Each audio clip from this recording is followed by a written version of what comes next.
You click on this video because you want to find out, does cold email actually work? Because you've probably seen online and other people talking about, does cold email actually work? You probably tried cold email yourself, but something didn't work out, or the results you got weren't something that you were expecting for, and now you're just wondering, scrolling the internet to see if it's worth your time to spend, you know, either money, resources on cold email. So let me answer you and let me give you the truth. So does it actually work?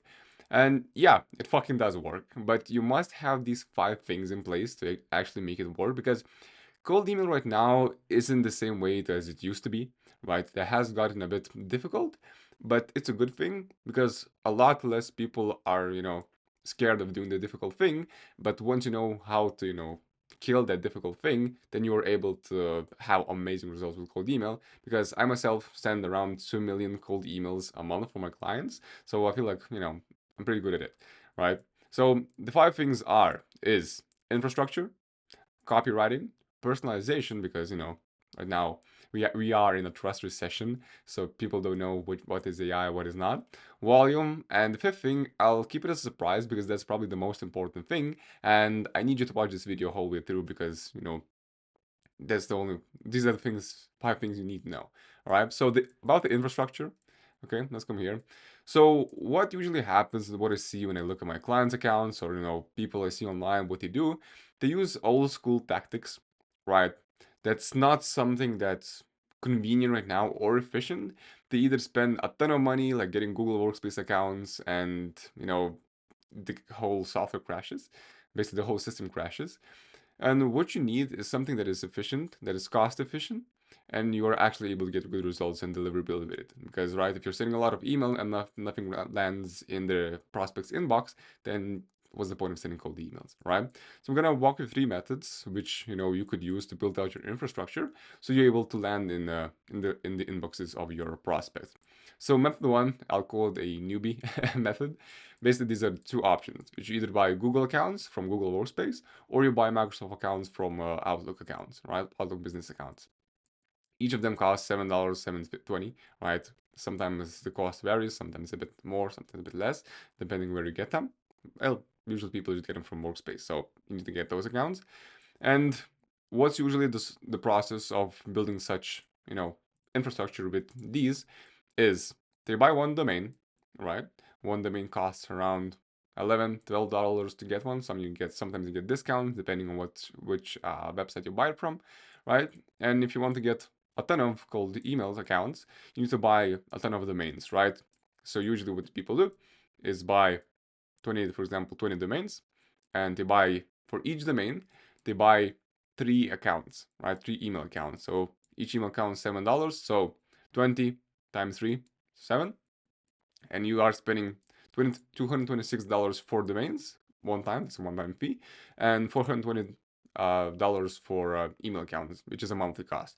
And your total for sending 1,200 cold emails per day is $646. That's quite costly, right? But that's what a lot of people teach, and that's how they learned to do cold email. But there are new ways and better ways to make it cost efficient, especially having the same deliverability, right? Because this method does get good deliverability, but there are better ways to make it cheaper and have the same amount of deliverability, basically. Okay. Method two is a bit of an advanced method, let's call it. This is where people are able to get their email account from resellers, right? Why resellers? Because they are getting with cheaper accounts, and they're either Google Workspace or Outlook accounts. But what often happens, they usually get Indian or like third world country accounts, like Asian accounts, which email providers see it as, I guess, a bit more spammy due to those countries sending a lot more spam or like scam emails. Not don't want to go into it too much, but basically, even if they do say US IP addresses, doesn't mean it's gonna be a US IP address, right? So they are usually selling for $3.50, 2.5, 4.5 per month, which half the price of the first method, which is obviously better. And having the whole same setup, just buying from resellers, is gonna cost the same, but obviously cheaper for the actual email accounts. And in the end, same amount for the domains and $210 for email accounts monthly, right? That's a lot cheaper. It's you have the same amount of emails you're able to send, and you're getting $406 per, per email account monthly, right? Cool.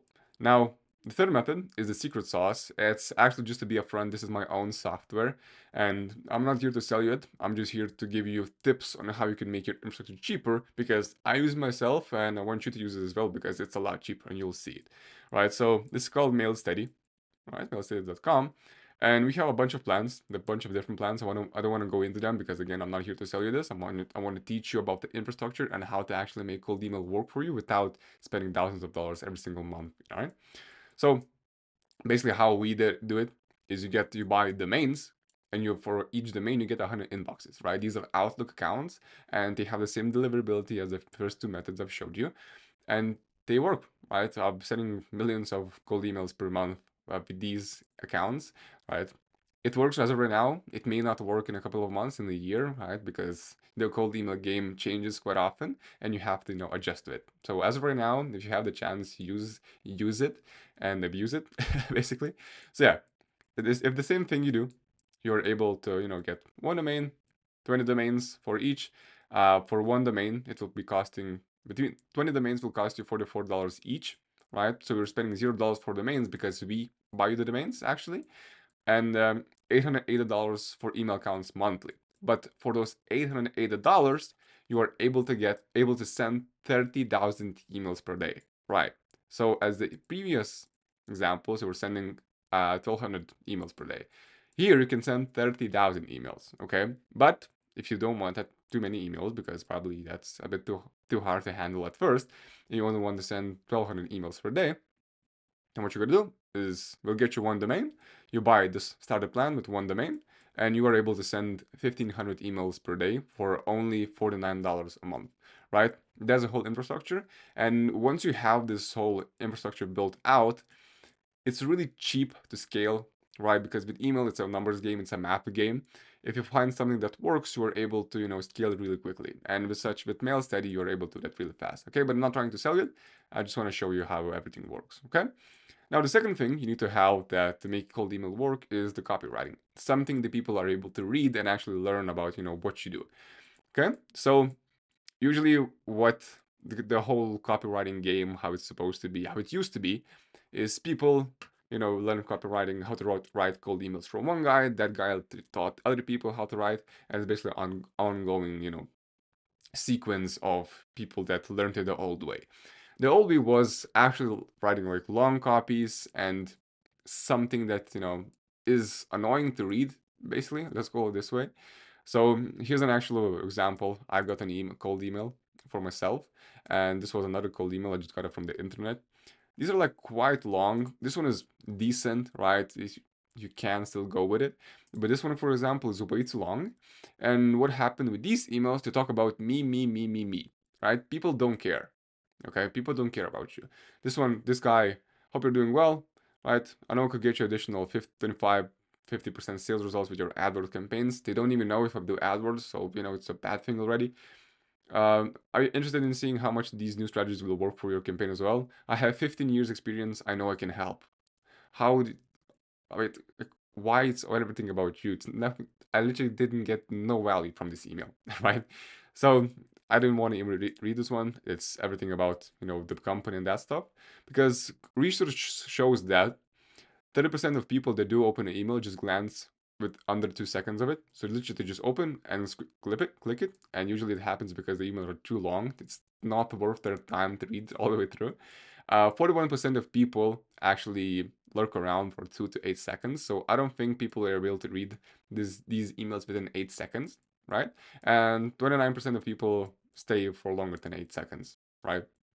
Which is a decent thing. They'll probably read these, but you're missing out on 40% of the people that could actually, see your email. The 30%, they could lurk and maybe open and maybe read a bit through, but basically you are able to, get to way more people if you make the email shorter and actually relevant, right? So you actually, when you write a cold email, copywriting in general, if you're trying to sell someone, you want to answer WIFM, right? What's in it for me? So the prospect, as soon as they open up an email, they want to find out like what's in it for me, like what do I get from this email, how can I get value from it. And yeah, you have to do it basically. That's how you write your emails. So you need to write 5 sentences max. That's the main thing I've seen with my, cold email campaigns. And do not, I'm telling you, do not make them around you and your service only. Okay? People don't care about you. Humans are selfish creatures, and actually give them value, right? Give them something that you're able to, make them interested in your services. Now, I've actually created this kind of drawing. I don't know what you want to call it. And basically, think about it that there is a pot of gold, right? Pot of gold in a different island, and a lead wants to get it. But if he walks through the bridge, it's gonna break, right? The bridge is broken, you can't walk through it. Now, he's thinking, how am I able to get to the next island so I do get at the pot of gold? Okay, the way you want to think about it, the pot of gold is your offer, right? This is your service. People, so excited to get it, that offer, and the lead, is the lead, and the bridge is your copywriting, right? If you want to get to their pot of gold, you have to book a meeting with you. But how can you do that, right? So what does the lead do? They either can not book the meeting, and they can walk, and 90% of the time they're gonna fall through, right? Because look at the condition of this bridge. And the second option they have is to book a meeting, because you and your offer have a helicopter. And if they book a meeting, they are gonna find out how to get to the pot of gold by taking a helicopter and flying through the pot of gold, right? They may not take it because they didn't like your offer, or they find out that that's not a fit for them. But if they do book a meeting, they're able to, have a higher chance to get a pot of gold, right? So you want to structure your cold emails that way, that you make them so curiosity driven, because people are in their nature curiosity driven, creatures. You want to make it so curiosity driven that they have no other choice but to book a meeting to find out how to get to the pot of gold. Okay? So that's how you want to build out your cold emails, whether it be giving an insane offer, but not being too scammy, right? You don't want to be like this guy, right? So like, don't be this dude and make the email and offer sound like a scammer. Don't do it, right? You want to make the email sound really good, but not like a scam, so it's believable. Like at least 1%, there is chance they're gonna get the offer, they're gonna get to the pot of gold, and with that, you're having a short email that is so compelling that you'll have to book a meeting. And yeah, this is how you succeed in cold email in short terms. Okay, so this was the second thing, was the copywriting. Now, personalization, it is actually an addition to copywriting, but it's quite a big topic these days.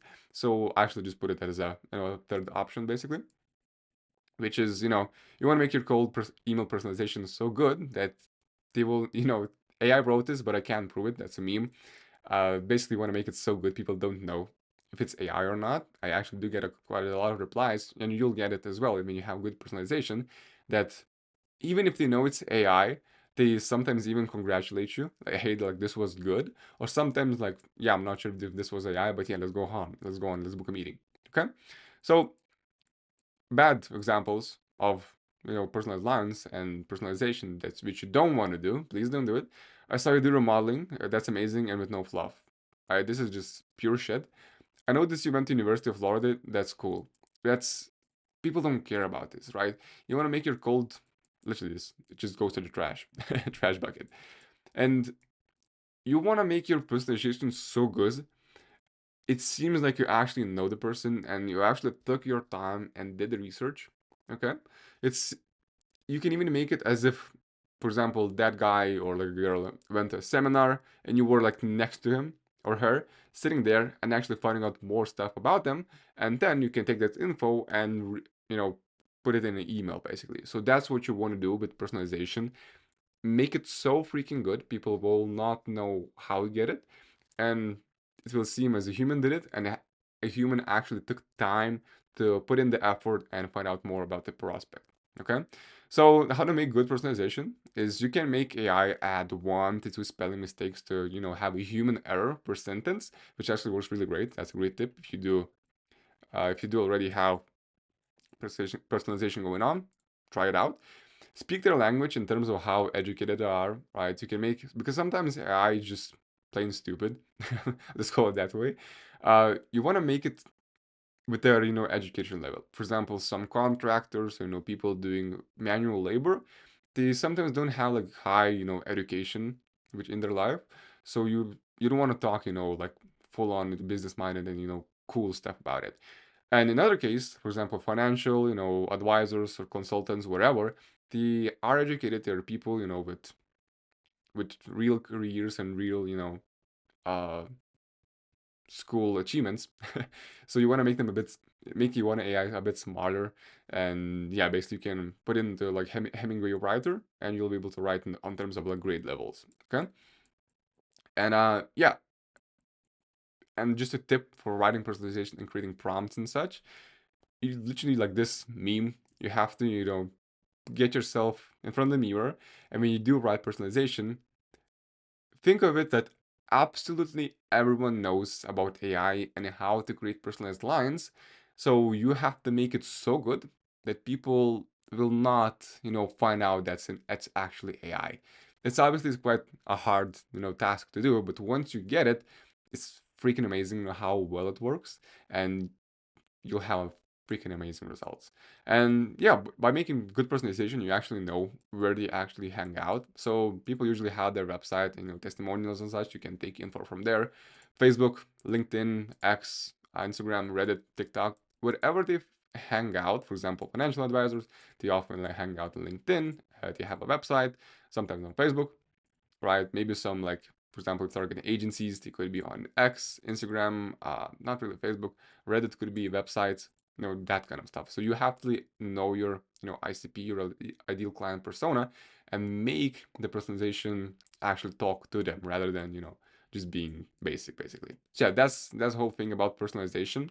Now, all right, I'm actually re-recording this section, like volume section alone, a couple of days afterward because somehow in the first recording I missed it, and while I was rewatching it back, I see that I didn't record it. So basically, volume is a really, really actually obviously is one of the most important, like, I guess like top two important things in terms of like outbound overall, not even cold email, because volume is the numbers game, right? And volume, in my opinion, volume compensates for the lack of skill because for example, if you're not the top god tier copywriter in terms of cold emails, but you send a shit ton of emails, someone has to reply positively, and one out of it, in the worst case scenario, 1 out of 1,000 cold emails sent will be able to book an appointment with you, right?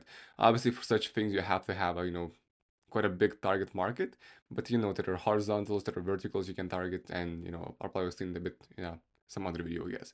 Okay, so yeah, volume basically compensates for the lack of skill. If you're able to send a lot of emails, then you'll be able to book appointments either way, all right? And there are, two options of people. There are people who send, 30 really personalized emails a day, and there are people who send 5,000 generic emails a day, right? And both of them could work, but the way I do it and the way it makes much more sense and a lot more scalability in terms of getting good results is the Giga Chat way. I know it's super cringe, but I've sent 5,000 personalized emails a day, right? I even have clients that I send 25,000 personalized email a day, and it works freaking amazing. So yeah, you have to do it personalized. Basically, yeah, volume plus personalization equals clients. That's the whole formula of success in cold email, in my opinion. All right, maybe it'll change in a couple of years, or maybe months. Right. So yeah, cold email is an absolute numbers game. I don't care what anyone else says. It is a number game. And if you send 1,000 emails a day, your appointment booking rate is, let's say, 0.1%. That gets you one appointment per day. Increase your emails to 5,000 per day, you'll be able to book, five times more appointments. It's simple math, so, it's nothing special, and that's how the big players do it, right? It's super easy in terms of in terms of when you do have great infrastructure, which I showed you earlier on. If you have good infrastructure, you're able to scale really, really easily, to be honest, right? Yeah, and basically you can think of it as like traffic jams, like traffic lanes. If you only got one lane, traffic jams instantly if there is a lot of traffic coming in. But if you build more lanes, traffic moves smoother, and the same way with cold email, right? If you have only sending 100 emails per day, then yeah, you might get some replies, but it's not efficient enough unless you need only one appointment per month for sure. But if you build more lanes, build more ways to send out cold emails, then you'll be able to scale your appointment bookings really, really easily. So yeah, so right now let's go into the surprise part of it. All right? Yeah, let's continue on. Now, the surprise thing, which is it's not a tool, it's not some cool automation. You're gonna probably gonna hate me if you watch this whole video through, but this is just consistency and feedback loops, right? You probably heard it a bunch of times. It's this rule counts whether you are, running an agency. It comes in agent space, business, entrepreneurship, everything you want to succeed in life. You want to have consistency and feedback loops, right? So you need to track everything because new tests and iterations can make a huge difference. Because with testing, you want to A/B split test, do testing, see what works, see what doesn't work, and you'll be able to get results. So, for example, just to give you an example of real life. So in September, we sent 28,000 emails for a client. Okay, and they got 53 replies and 19 bookings. So the percentages of his positive reply rate was 0.19%, and the appointment booking rate ABR was 0.07%, which is, you can get a good amount of appointments. 19 appointments, that's a good amount of appointments, but you want to actually squeeze the juice out of the cold emails you are sending. So what we did, we actually just changed one subject line, right? Just one subject line, and we were getting 0.66% ABR, and yeah, my brain just got off. We were getting 191 positive replies, 62 bookings, so literally tripled the amount of bookings. The positive reply rate was 0.66%, and the ABR, appointment booking rate, was 0.21%. Right? It literally almost tripled the amount of bookings they're getting by just changing one subject line. The volume of sending is literally almost the same, right?